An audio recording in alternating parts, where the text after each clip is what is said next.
je vais vous présenter un chapitre, ou bien le deuxième chapitre de la quatrième partie de notre leçon économie, organisation administrative des entreprises. L'intitulé de ce chapitre est la mise en place d'une démarche qualité totale, qui rentre dans la quatrième partie du programme annuel, qui est la qualité totale. Donc, un petit rappel de la qualité totale, c'est lorsque l'entreprise a une bonne relation avec ses parties prenantes internes et ses parties prenantes externes. C'est-à-dire, les parties prenantes internes sont généralement les salariés, ou bien soit les parties prenantes, soit les partenaires de l'entreprise. Et les parties prenantes, ou bien les partenaires externes de l'entreprise, ce sont généralement les banques, les fournisseurs, les clients, les associations. Toutes ces parties prenantes, il faut que l'entreprise ait une bonne relation avec eux. Par exemple, les besoins des parties prenantes internes qui sont les salariés, c'est généralement des bonnes conditions de travail, un bon salaire, une évolution de carrière. Par contre, les bonnes conditions de travail, ils sont adaptés par l'entreprise grâce à une dynamique qui est globale. Mais par contre, les partenaires externes de l'entreprise qui sont les clients, il faut qu'ils aient plutôt un bon produit. Les partenaires externes, le deuxième exemple des partenaires externes, on peut donner les fournisseurs, il faut qu'ils soient payés à temps. Donc toutes ces étapes ou bien toutes ces dynamiques, c'est pour le bien de l'entreprise pour qu'elle ait une bonne qualité totale. La démarche qualité totale, qui est aujourd'hui la leçon qu'on va suivre. Dans le premier chapitre, on a donné une conception de la qualité totale, c'est-à-dire une explication de ce que veut dire une qualité totale.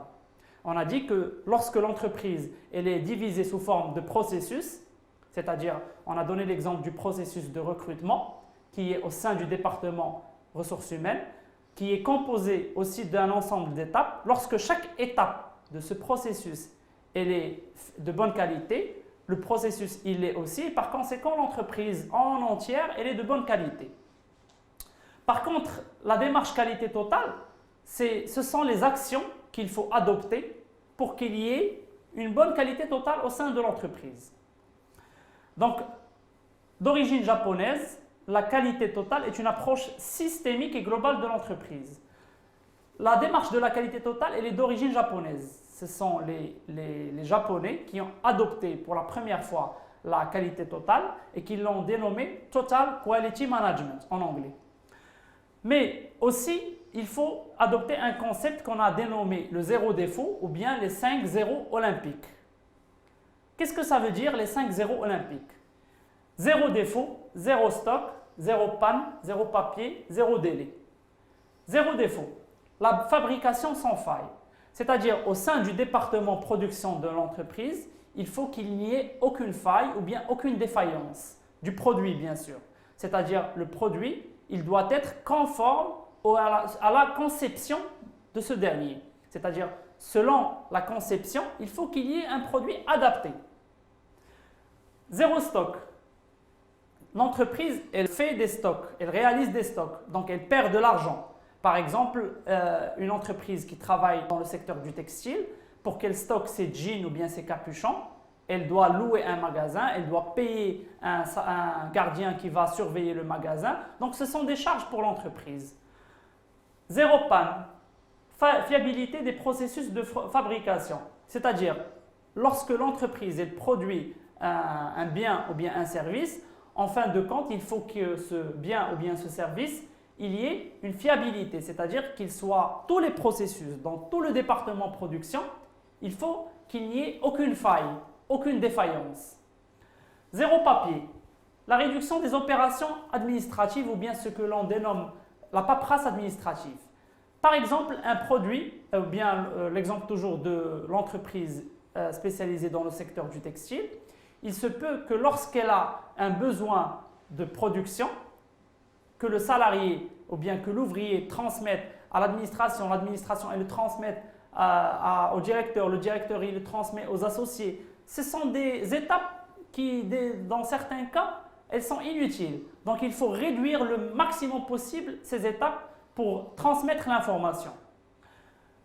Ne pas faire attendre les délais. on a parlé des services associés à un produit, c'est-à-dire lorsque le délai de livraison il est moins que le délai des concurrents, on a un avantage concurrentiel. Donc, il faut réduire le maximum le délai et ne pas faire attendre généralement le client. Donc, pour que l'entreprise adopte une démarche qualité totale, ça nécessite des coûts. Par conséquent, ce sont des charges. Un coût est un ensemble de charges. Donc, les coûts de la qualité, on peut les diviser en trois. Les coûts d'une politique qualité, les coûts de contrôle de la qualité et les coûts de surqualité. Les coûts d'une politique qualité, par exemple, le coût de prévention des défaillances, c'est-à-dire lorsque l'entreprise elle sait que le concurrent il a innové dans son produit, il faut que l'entreprise le suive, ou bien il faut que l'entreprise soit plus créative que son concurrent. Donc c'est une défaillance qu'il faut que l'entreprise corrige. Amélioration de l'information. On a parlé du zéro papier pour l'entreprise, c'est-à-dire la réduction des charges ou bien des opérations administratives. Généralement, lorsqu'il faut transmettre une information, il faut qu'il y ait ce qu'on appelle une fluidité d'information. C'est-à-dire que l'information passe de façon la plus rapide possible. Maintenance du matériel. Le matériel de production ou bien le matériel administratif, ça demande une maintenance, c'est-à-dire un entretien. La machine, chaque mois, elle doit avoir une vidange ou bien chaque mois, elle doit avoir un entretien par rapport au mécanicien. Donc, ça demande des charges. Ça, ce sont les coûts d'une politique qualité. Les coûts du contrôle de la qualité. Le contrôle successif et l'autocontrôle. C'est-à-dire, lorsque on réalise une vidange pour la machine ce mois ou bien chaque 15 jours, c'est quelque chose qui est successif, donc qui coûte de l'argent pour l'entreprise. L'évaluation des produits des concurrents. On a pris un produit d'un concurrent, on a décortiqué ce produit, on a su quel est son avantage par rapport à le nôtre, donc ça demande des coûts, ça demande un engagement, des salaires, des charges salariales par rapport au personnel. Donc tout ça, ça veut dire l'évaluation des produits des concurrents. Ce sont des exemples. Le troisième coût, c'est celui de la surqualité. Il y a pas mal d'entreprises qui répètent la même chose et qui sont très excessives par rapport au contrôle de la qualité. Donc ça demande de l'argent, c'est-à-dire pour l'entreprise, lorsqu'elle engage un technicien qui va suivre les salariés et qui va refaire la même opération 3 à 4 fois par jour, ça demande de l'argent pour l'entreprise. Des fois, c'est inutile, mais des fois, c'est quelque chose de très important par rapport à l'entreprise. C'est généralement par rapport au type de personnel qu'elle côtoie ou bien qu'elle fréquente. Les deuxièmes coûts, ce sont les coûts de la non-qualité. Ils sont divisés en deux, les coûts internes ainsi que les coûts externes. Les coûts internes, ce sont les frais généraux administratifs importants. C'est-à-dire lorsque l'entreprise elle a une administration, elle a des charges, elle a du papier, elle a des PC portables, elle a une consommation d'électricité. Tout ça, ce sont des charges administratives, donc c'est des coûts internes à l'intérieur de l'entreprise. Heures de main-d'œuvre, c'est-à-dire les salariés qui travaillent dans le secteur industriel, ils sont généralement payés par heure. Donc le paiement par heure, ça coûte des salaires ou bien des charges par rapport à l'entreprise. Les indemnités de retard pour livraison tardive aux clients. On a parlé du produit ainsi que les services associés. Un produit, lorsqu'il est livré en retard, il faut généralement accompagner ce produit par un ensemble de bonus, par exemple par rapport au client, un petit cadeau, un petit message. Ce sont tous des charges qui sont des indemnités de retard pour la livraison tardive au client.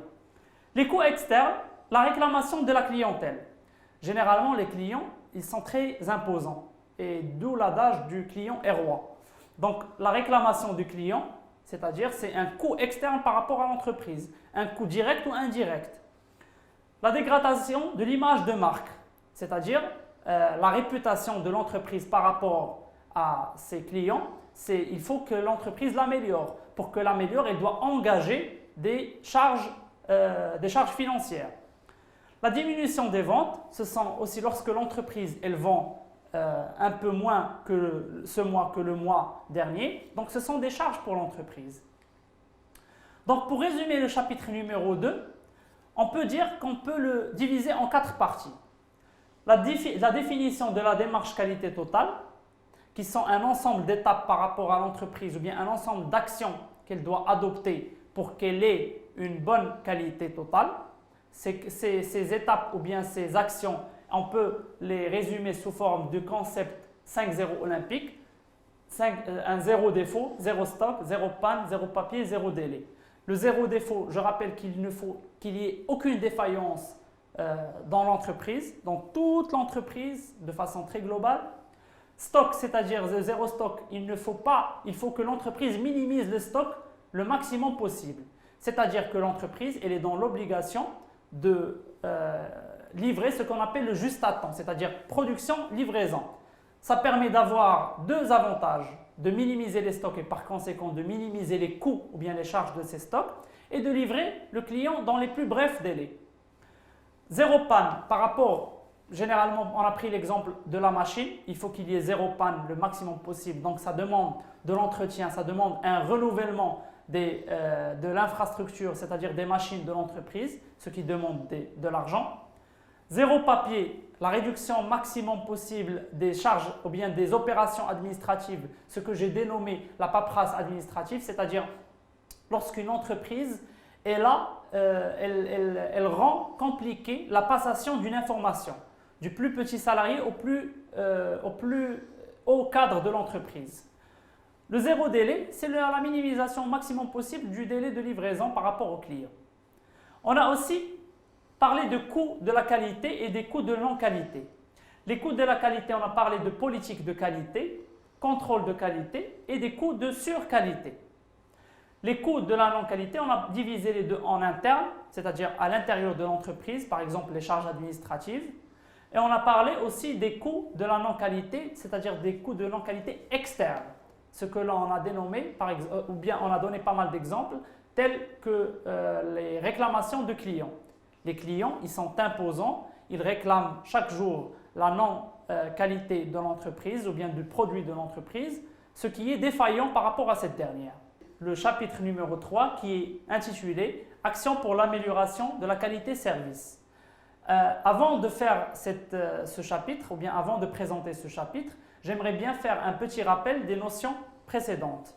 Donc, premièrement, on a défini la qualité totale comme l'ensemble de la qualité au sein de l'entreprise, allant du plus petit processus au plus compliqué, ou bien on a défini aussi comme une bonne qualité de l'entreprise par rapport à ses partenaires internes, généralement les salariés, ou aussi ses partenaires externes, qui sont par exemple les clients, les fournisseurs, les banques, les associations, etc.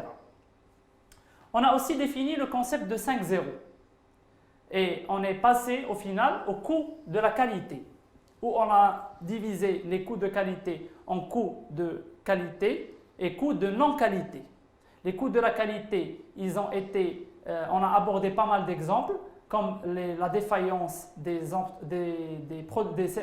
processus de production, ou aussi on a abordé l'exemple des réclamations des clients. Les coûts de la non-qualité, par contre, ils ont été divisés en deux, les coûts de qualité interne et les coûts de qualité externe. Les coûts de qualité interne, on a donné l'exemple des charges administratives pour l'entreprise qui pèsent sur son budget, et les coûts de la qualité externe, par exemple, la diminution des ventes de l'entreprise. Ce sont des charges pour l'entreprise qu'elle doit payer. Donc aujourd'hui, on va parler de la qualité service. Je fais un petit rappel du premier chapitre. On a divisé le produit en produits et services associés. Le produit, c'est-à-dire le bien ou bien le service, c'est généralement la prestation de l'entreprise. Mais par contre, le service associé, c'est ce qui accompagne le produit. Supposons une entreprise qui vend des ordinateurs portables. Ces ordinateurs portables, ils doivent être livrés. L'ordinateur portable, c'est le bien que vend l'entreprise. Le service, c'est la livraison de cet ordinateur portable. Donc, la qualité des services est tout ce qui entoure le produit ou la prestation principale. C'est ce qu'on a dit. Par exemple, la livraison, la réception et le service après-vente. Ce sont 3 exemples qui sont très illustratifs du concept de service associé. Pour avoir une bonne qualité de service, plusieurs actions sont à mettre en pratique. Par exemple, la première action, c'est la formation sur le produit. C'est-à-dire que la personne qui est en contact direct avec la clientèle, par exemple, il doit avoir une bonne formation sur le produit. C'est-à-dire qu'il doit connaître tous les aspects du produit. Pour bien vendre, il faut que le vendeur connaisse parfaitement le produit. C'est pour cela que l'entreprise doit en permanence identifier les besoins de formation. Il se peut qu'un client pose une question que la personne ou bien le vendeur qui est en charge, qui est en contact direct avec le client, ne sache pas répondre. Donc là, c'est un problème pour l'entreprise. Donc, il faut que l'entreprise identifie les besoins en formation de ses vendeurs et il faut qu'il les forme, bien sûr. Et procéder à la formation de toutes les personnes chargées d'une activité ayant une incidence sur la qualité. J'ai pris l'exemple des personnes qui sont en directe relation avec les clients, mais on peut avoir un autre exemple d'une personne ou bien d'un ouvrier qui travaille dans l'usine de l'entreprise. Cette personne ou bien ce technicien ou bien cet ouvrier, il doit avoir aussi une bonne formation sur le produit. C'est-à-dire il doit savoir comment bien gérer son processus pour qu'il y ait une bonne relation sur la qualité finale du produit. L'information sur le produit. La formation sur le produit, elle est en relation très étroite avec l'information sur le produit. C'est-à-dire, le vendeur doit disposer d'un certain nombre d'outils pour mieux informer les futurs clients. Les futurs clients, ce sont les clients probables que l'entreprise peut acquérir. C'est-à-dire, par exemple, une entreprise qui produit des voitures, elle doit généralement avoir les voitures de l'année X et avoir une vision sur les voitures de l'année X plus 1. C'est-à-dire, elle doit avoir déjà une idée sur les voitures qu'elle va produire l'année prochaine. Parce que les clients, ils posent des questions. Et lorsque tu ne réponds pas aux clients, là, c'est un peu grave. Il faut déjà qu'ils aient une idée. La troisième action pour améliorer le service qualité, c'est la commercialisation du produit. Là, on parle de trois notions très importantes. La première qui est le rôle de la force de vente. Le client, il pose des questions. Et ces questions, ils doivent être, si le vendeur ne sait pas répondre, ou bien s'il improvise la réponse, il doit transmettre l'information à la direction générale.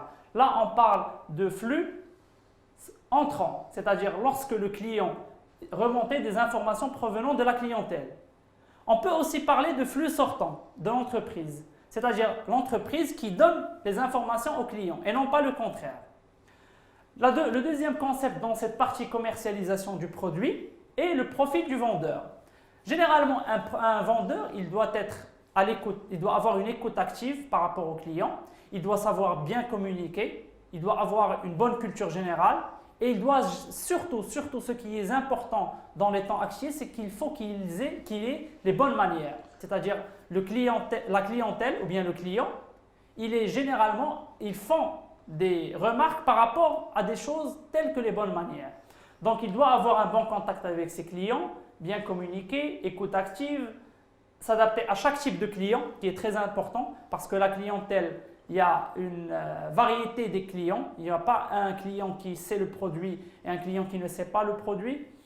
Il doit avoir un bon niveau de culture générale et résistant au stress, qui est très important parce qu'il y a pas mal d'entreprises où il y a un grand nombre de clientèle. La clientèle ne s'arrête pas tout au long des heures de travail. Donc ça, il faut que la personne en contact avec la clientèle sait très très bien gérer son stress parce que ça peut des fois dégénérer. Le troisième aspect de la communication, plutôt de la commercialisation du produit est la communication.